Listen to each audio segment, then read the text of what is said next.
Guys, hurry up with the photo, please. Ready for the second group. Look at all that gold.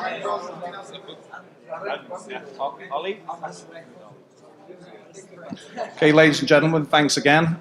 Introduce you again to your host, Ali, who has a little news to break.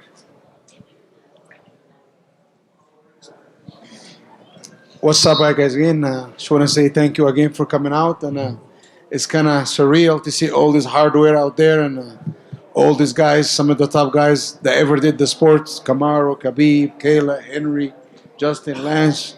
All these guys up there is like, I believe it's 9 built up there, and it's kind of me looking at them is making my eyes hurt, and I kind of very much. You can go ahead and ask question. We'll let Lance gonna start because Lance is gonna announce a fight. Who he's gonna fight first and when and where.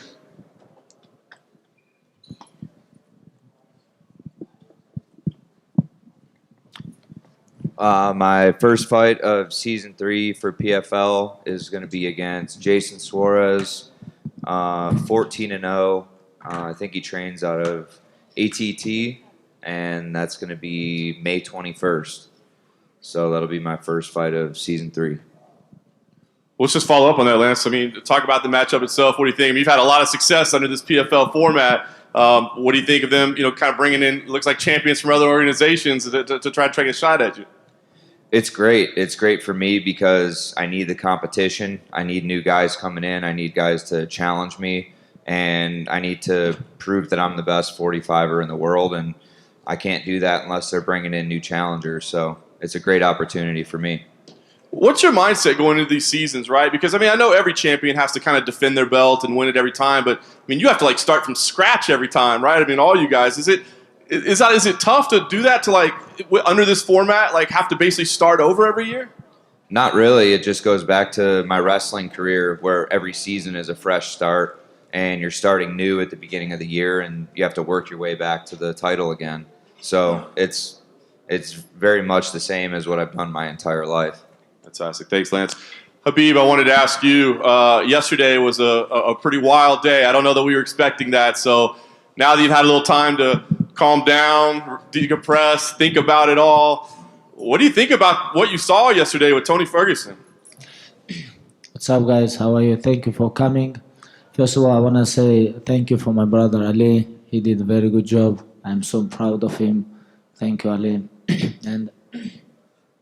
and I forgot my belt home. And thank you, Henry. Thank you for belt, brother. You have a lot of gold. Thank you so much. I got so much gold. I'm letting these dudes borrow it. Thank you, guys. And about yesterday, I think it was fun. It was fun, because Tony is a funny guy. That's why I think. Because it's next month, final. Next month, I hope we're going to fight final because this is very interesting fight. Dream fight for fans, for you guys, media, for fighters, everybody want to watch this fight, Like fan, I love this fight too, And we'll see. We'll see. Thanks. I want to follow up with Anthony Johnson, please. We've been seeing a lot of you rumble, but we don't know what's going on yet. You keep teasing us that you're coming back and that there's going to be fight scheduled. Now we're hearing maybe light heavyweight, heavyweight. What's the plan, man? Give us the update. Where are we going on progress? I mean, everything's going smooth. No date set yet. I just plan on, catching a lot of bodies when I come back. That's all I know. It don't matter if it's heavyweight or light heavyweight. So you are open to both divisions? Yeah. I knock them all out. It don't matter. Nice. Are you in the USADA pool yet? That's one of the big hurdles, right? Probably next month, something like that. Okay, fair enough. Hey, Justin Gaethje, I want to ask you, we've got a great lightweight title fight coming up, but we're kind of looking at how the bookings are lining up and who's fighting who. Sounds like Poirier and Hooker might be lined up. The name that stands out there for you seems like Conor McGregor. Is that a fight that interests you at this time? Do you think that's your next move? I think I've put myself in a great position to challenge for, the world title, to fight, try to be the best in the world. If Conor wants to go past me, he has to go through me. And I think that's the only way to legitimize the process and, make it right, pretty much. So I think that's the fight. And April 18th is a big day for the lightweight division. we've been waiting a long time to see this fight, and I can't wait to watch it. Fair enough. I know you guys are right in front of each other, but I mean, do you see yourself fighting Khabib at some point for that title? Oh, absolutely. I mean, the only way to get paid here is to fight somebody. So I need him. We need each other to get paid. And I got here. There's only one reason I'm here, to prove or to try and prove that I'm the best in the world. All I ask is that I have a say in my destiny. I get to at least have a little bit of say, and the politics, come into play. So I'm really hoping to avoid that. Like I said, I put myself in a great position. 3 knockouts in a row, 3 first-round finishes. If you want to go past me, you got to go through me. Thanks, Justin. Lastly, for me, I wanted to ask Marlon. I know we're going to keep this friendly today. We're all on the same team. But I did want to ask you what you think about Henry's decision to face Jose Aldo. I mean, that's a fight that you just won. Now you've got to fight, Peter Yan. What did you think about it, Henry's decision? It was controversy, to say the least. What did you think about it? First of all, thank you, Ali, to be here, and pleasure to be with all those champions right here, all these great fighters. And I think it's a smart decision, Henry is his position. He's the champion. He won 2 belts. He gave up the flyweight division, and he picked a good fight, a good opponent for him. Aldo's a legend, and we'll see what happened. But I think he was smart. He took a good fight for him. You know what, John? Can I chime in on that a little bit? I said I think people tend. Can you guys hear me? Yeah, everybody good? Oh, we can hear. My last three opponents. I want to tell you guys because I am getting a lot of shit. Oh my God, Peter Yan, Aljamain Sterling. My last 3 opponents: Demetrius Johnson, probably the greatest MMA fighter of all time, beat him. Second was T.J. Dillashaw, man, the guy that was on EPO, the greatest bantamweight of all time, beat him. And then the killer back here, man, has been knocking people out. And his last 3 opponents, he knocked down the first round. Guys, Peter Yan, he fought a 41-year-old retired skateboarder. Aljamain Sterling, you know what I'm saying? Like, give me the name. I deserve the name. And it was a close fight with Marlon and Aldo. Man, Aldo's he's a legend. I'm out here to take names, man. I'm out here to build my own legacy. If you guys don't like it, like Dana said, don't watch it. But I know you guys are. You want to take the last drown him, right? My question is for Kamaru.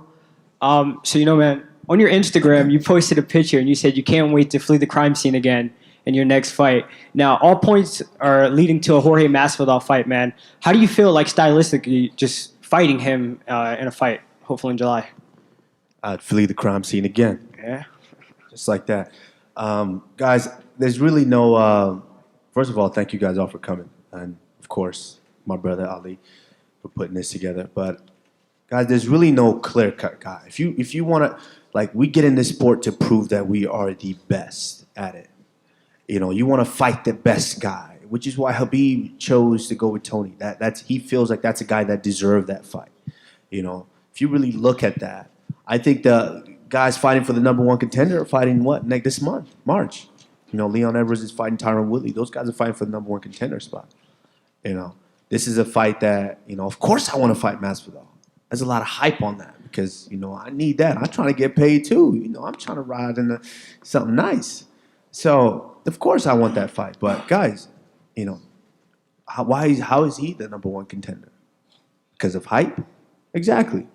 You can't tell me that he's beat the top guys in the top 5 to where he's proven himself as the #1 contender. He has not. So, that's all that is. But if it's him, I would gladly love to fight him. If it's one of the guys fighting next month, I would gladly love to.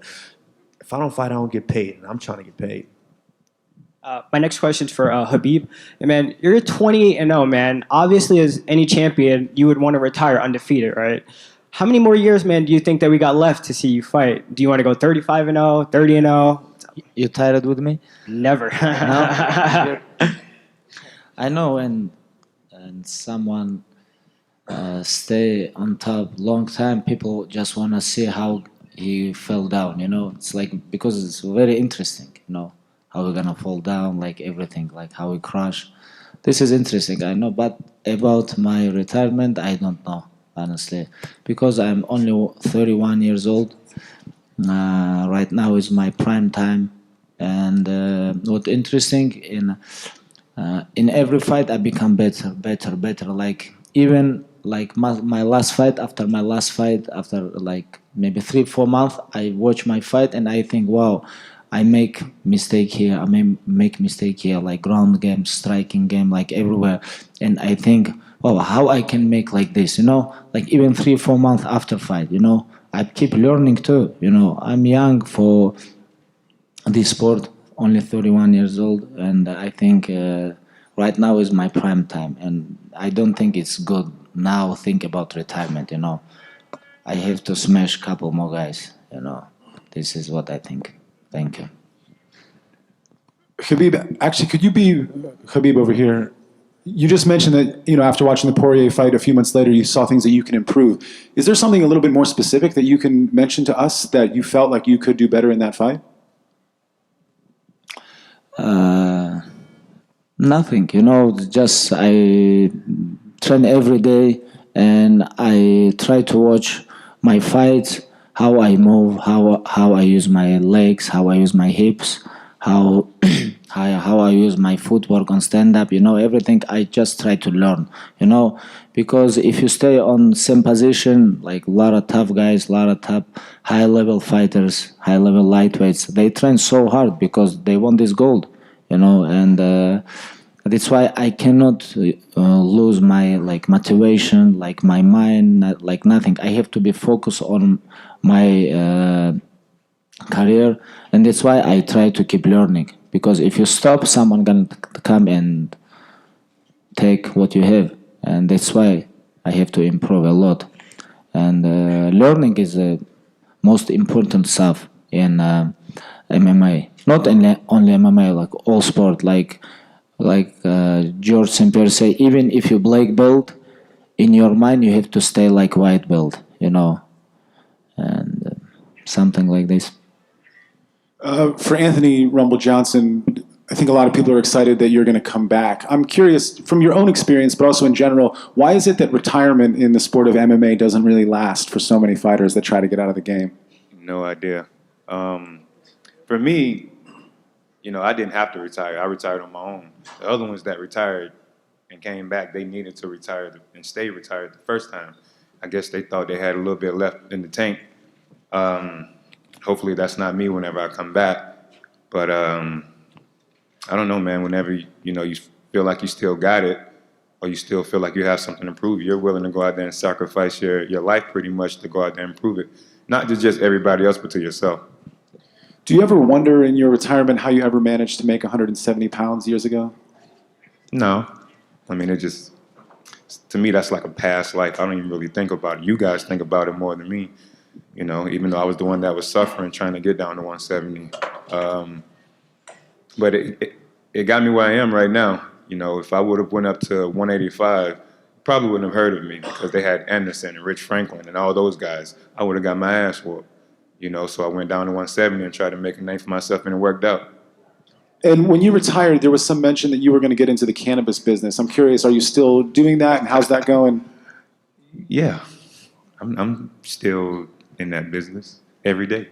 Is there a specific is there a specific product or brand or line that you're working with or on? Just weed. THC. My first question is for Islam over here. Islam, you expressed frustration in past months about not being able to find a willing opponent for you, and now you have one in Alexander Hernandez. I guess how satisfied are you that he's the name that came across your contract? Last year I asked about opponent like from top 15, but they give me just guy from 15, number 15. But I'm so excited. But this guy very good. He's up here. You guys win a lot of money when you win these PFL titles. Is there ever a thought in your mind like, hey, now that I have this money, maybe I don't have to do this anymore? No. I mean, I can only speak for myself, but I do it because I love it. I don't do it for money. I don't do it for fame. I don't do it for anything other than the goal of waking up and pursuing the best possible version of myself. So yeah, $1 million is nice. It's like icing on the cake, but the cake is getting to be the best combat athlete in the world. And I'm well on my way to that. Is that right now? My career is young, Henry. We shall see. We shall see who bends the knee. For Khabib, What about other champions? They have a lot of money. What about these guys? Please. I agree with Kayla. It's when you first start fighting, you're not making any money. You're not doing it for the money. So when you start to make money, that's just the beginning of it, and that's only part of it. You want to build a legacy. You want to have something to look back on with your career. Money comes and goes, so that's not the end all be all. Money is nice, but I think people overshadow the belts and the championships with how much money we make, because you guys are allowed to see that we make $1 million to win the PFL season, and that's not really what it's all about. You got to win 5 fights just to get to that point. There's a lot more that goes into it. Everybody wants to say that, that they could do it because they think they could win 5 fights in 7 months, but it's a lot harder than people seem to believe. So just the challenge of it and being able to do it twice or 3 or 4 times, then maybe we'll think about being done fighting after that. Eu vou continuar lutando. Eu acho que o PFL proporciona isso de $1 milhão, é um prêmio muito bom, e eu já fui campeão nesses últimos 2019, 2018 e vou voltar para o torneio de 2020 e continuar lutando até achar que tenho que me aposentar. I'm really excited for PFL. I won the 2017 and 2019. I'm keep going. I'm keep fighting. I'm ready for next season. Well, thank you. I don't fight for money. I love fight, no? I like money, of course. Everyone, no? Yeah, I like fight. No, I don't fight for money. It's my life is fight. I have 29 years. What doing? I don't fight more. What is my objective, no? Khabib, so we saw how Tony acted at the press conference yesterday. There's some people that are saying maybe he's doing this to promote, but other people are saying maybe he has some mental problems and there's something wrong with him. May I ask, which do you think it is? Honestly, it's like nothing personal here. I don't want to talk about his problem, like family stuff, mental stuff. Like, this is his problem, leave him alone, I don't want to talk about him, about his problem, because like everybody sit here, everybody have problem, it's like nobody's safe, If he need help, we have to help him, but we're gonna fight next month. I don't want to think about him. He's my opponent, and talk about his mental problem. I don't think it's like good stuff. I appreciate that. And for Rumble, can I ask what your weight is now, and if you had your choice, heavyweight or light heavyweight, John Jones, Stipe, who would you pick if it was up to you right now? I weigh 230, 235 right now, something like that. Don't look at me, dog. You always looking at me. But if I had I fight both. It don't matter what weight, They're both athletes. They're both champions. They're both great fighters. The best ever in both weight classes. So I'd be glad to take the opportunity to fight both of them, no matter what. Hey guys, first of all, thanks for coming and chatting with us today. Really cool to see all of these champions and all of you guys out here. So thank you for that. First question for Kamaru. Last time we saw you had a cast on your left hand. Everything okay with the hand? Yeah, we're getting better. And I said it a while ago. I said, I only got to be in that thing for a couple of weeks.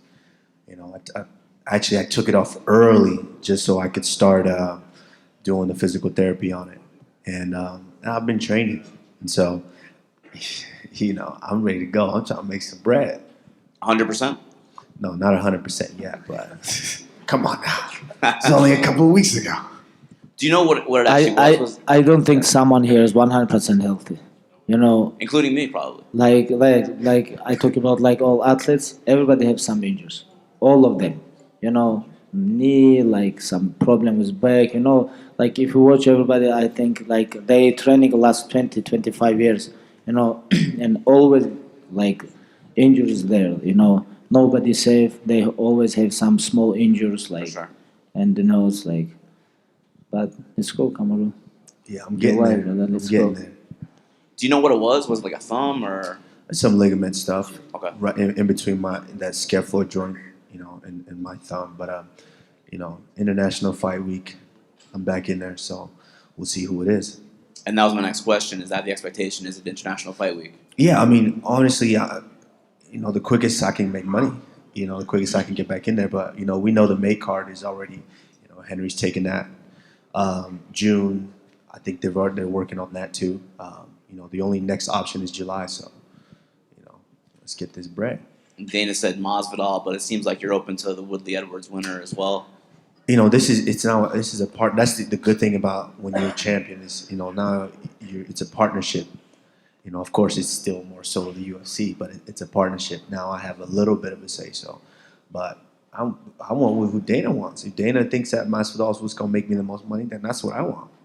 You know, I don't object to any of it. Thanks. Frankie Edgar, what's happening, man?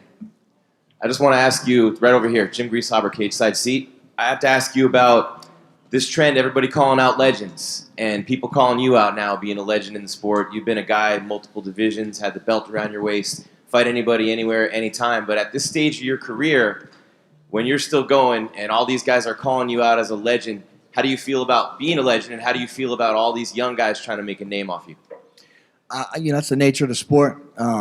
The whole legend talk, I'm not really down with it. You know, that's for after I'm done fighting, I think. You know, and there's a lot of legends up here too right now. You know, so I don't like being compared to anybody else, stuff like that. I'd rather just worry about me. But yeah, I mean, it's nice to be called out by these guys. It means I've done something in my career. I've built a name for myself, and you know, that's their job to kind of get a name off of me. And for the champions up there, whoever wants to answer it, the business, and we see Henry with what he's doing. Khabib. May I, Khabib? I let you borrow my belt.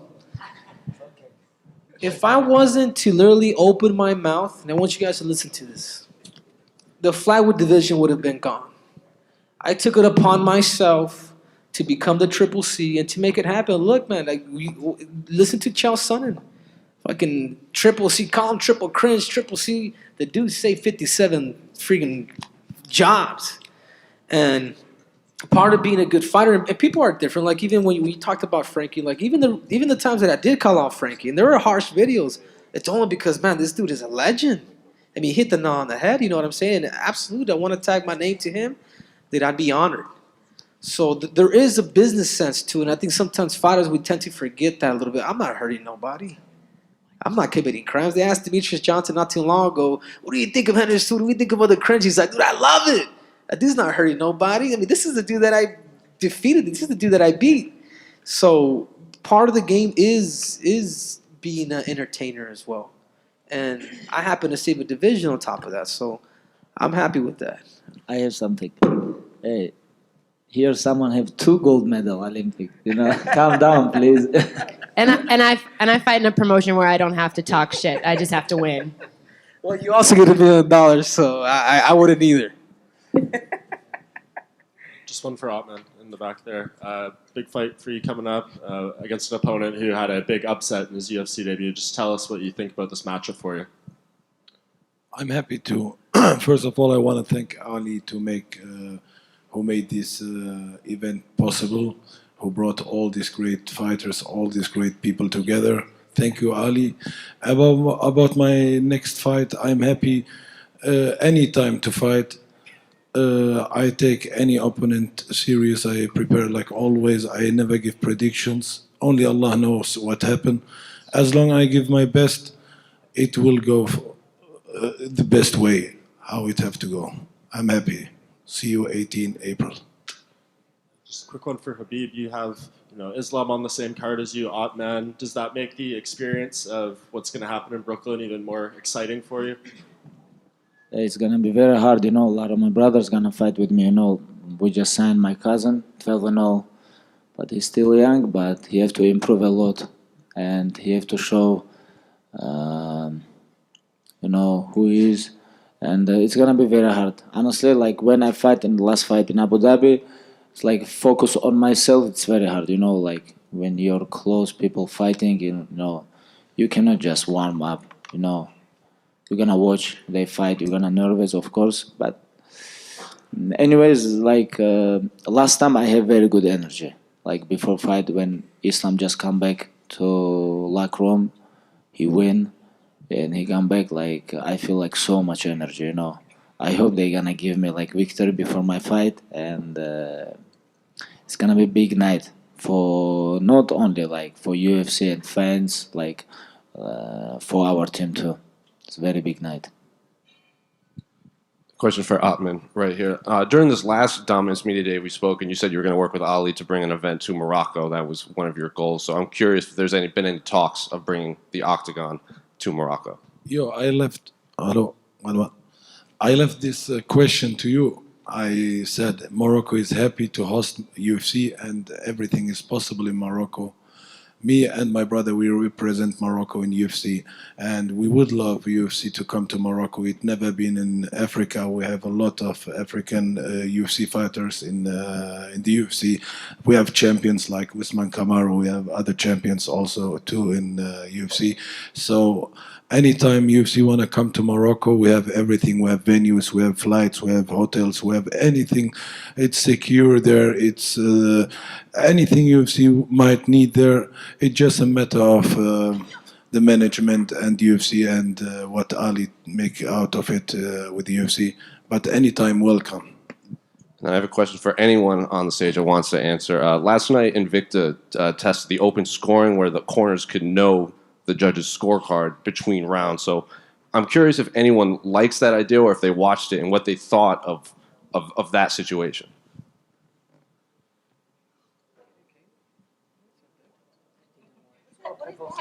Oh my God. Because it's Invicta, I'm the only one that watched?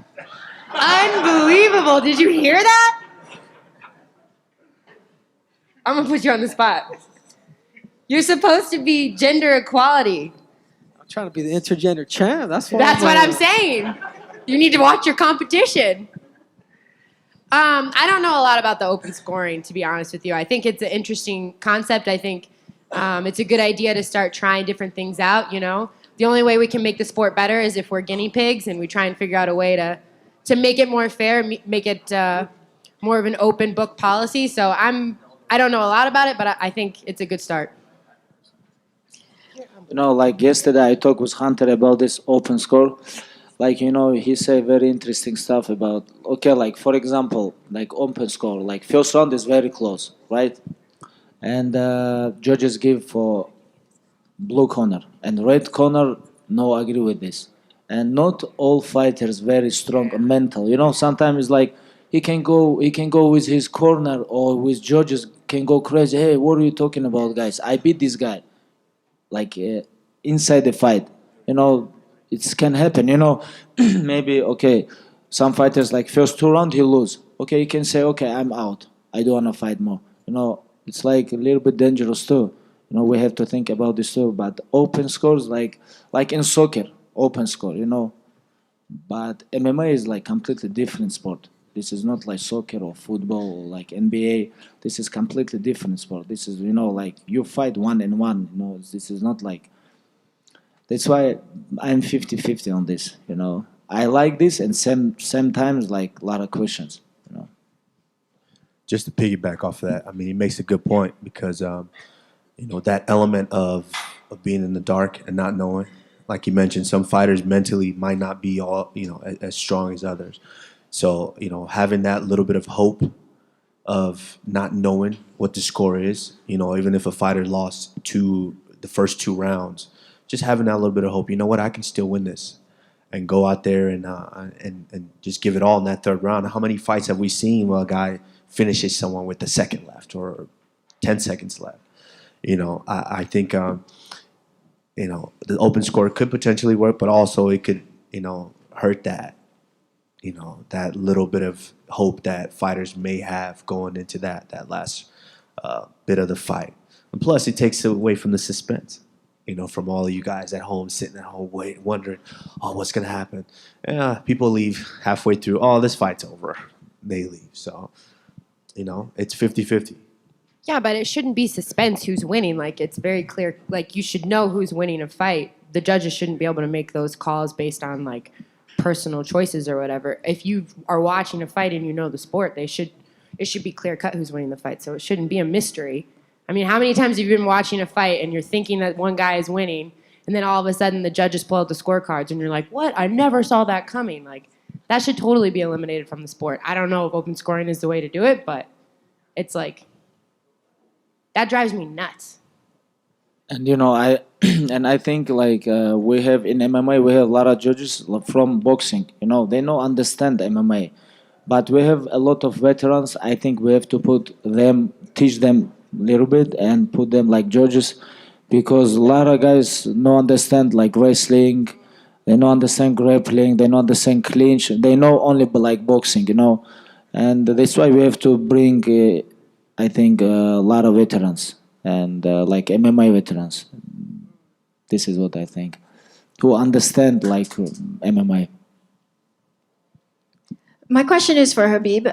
To your right, the last time you were in the city, the Nevada State Athletic Commission levied some pretty heavy fines on you and a suspension, and you said that you did not want to fight in the city again. Now that there's been some time between that and you've got some perspective, would you consider coming back to Las Vegas to headline a card? I don't think so. But who knows? But my opinion, if they do something, maybe I can come back. What could they do to convince you to come back? What they can do? Sell women's shoes, maybe something like this. But like they take like almost $1 million from me, and they give me 9 months. And right now I'm good, with athletic commission, with everybody, because I'm fighting in New York. That's why. Let's fight in New York. New York is like not bad place, I think. My last question is for the PFL champions. The promotion installed technology in your gloves called Smart Cage, where they were tracking strikes and power and things of that nature. Have any of you looked back at that data and implemented it at all in your training? I don't really look back at the data. It's for mainly speed, because like CompuStrike, they're able to do strikes landed and stuff like that. So I think really the only difference was the speed of the strikes. For me, I didn't really look back at that. I'm definitely more of a grappler, so we'll say that I didn't really throw that many strikes or significant strikes that you would look back on that kind of data. But once I start throwing strikes, world, watch out. I'm waiting. You got a hurt little wing there. Relax.